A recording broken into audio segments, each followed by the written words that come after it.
बीड हत्या प्रकरणी सर्वपक्ष नेत्यांनी राज्यपालांची भेट घेतलेली आहे। चौकशी होईपर्यंत धनंजय मुंडेंचा राजीनामा घ्यावा, सर्वपक्ष नेत्यांची राज्यपालांकडे ही मागणी आहे। वाल्मी कराडला 302 च्या गुन्ह्यामध्ये आरोपी करण्याची ही मागणी होतीये।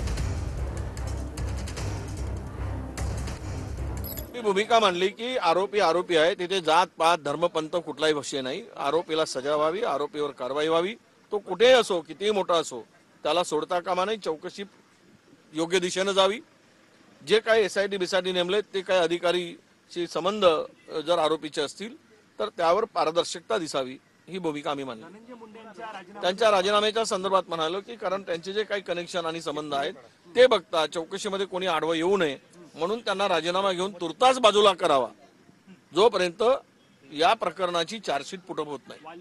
राज्य सरकार आणि राज्यपाल मध्ये राज्य सरकार ऐकत नाही म्हणूनच आम्ही राज्यपालांकडे आलेलो आहे। राज्यपाल या राज्याचे पूर्ण घटनात्मक प्रमुख आहेत। त्यांच्या दरबारात येऊन आम्ही आमची विनवणी केली। शेवटी या राज्याचे प्रमुख राज्यपाल आहेत, न्याय मिळेल असं वाटतं। राज्यपालावर विश्वास तर ठेवावा लागेल आपल्याला। चौकशी अधिकारी बदलले पाहिजे। चौकशी अधिकारी हे आरोपीशी संबंधितच आहे, त्यांचे इंटरेस्ट तिथं आहेत, त्यांची तिथं बदली झाली पाहिजे। तिथं एक IPS दर्जाचा अधिकारी जो राज्यस्तरावर सक्षम यंत्रणा राबवणारा आहे याची नेमणूक झाली पाहिजे।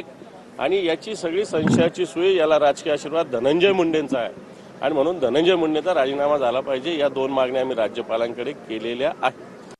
राज्यपालांना मला हे सुद्धा सांगायचं आहे की यांचा सगळ्यांचा मास्टर माइंड म्हणजे धनंजय मुंडे, सगळ्यांचे बॉस धनंजय मुंडेंना सुद्धा त्यांनी मंत्रिपदाचा राजीनामा द्यायला पाहिजे।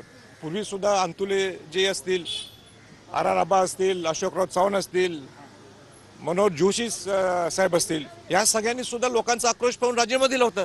मग आता सरकार यांना संरक्षण का देत आहे, का अजितदादा त्यांना संरक्षण देतात, हे प्रश्न आम्ही सगळे राज्यपाल महोदयांच्या पुढे मांडण्यासाठी आज आम्ही सगळेजण एकत्र आलो आहोत। त्याच्या मागे ज्युडिशियल इन्क्वायरी घेण्याचं कारण काय होतं, ते ह्याच्या आधी झालेले जेवढे प्रकार आहेत बीडमध्ये तेवढे सगळे उघडकीला आले पाहिजेत। त्याच्या क्रिमिनल लिंक्स आहेत, राखेचं राजकारण, तिथल्या सगळ्या धंद्यांचं राजकारण, तिथे आजपर्यंत झालेल्या सगळ्या हत्या, त्या हत्यातले आरोपी, त्या सगळ्यांची चौकशी झाली पाहिजे। आपण इतके स्वतःला कोंडून घेत आहोत जातीपातीमध्ये की ह्या चौकशीची वाट लागेल।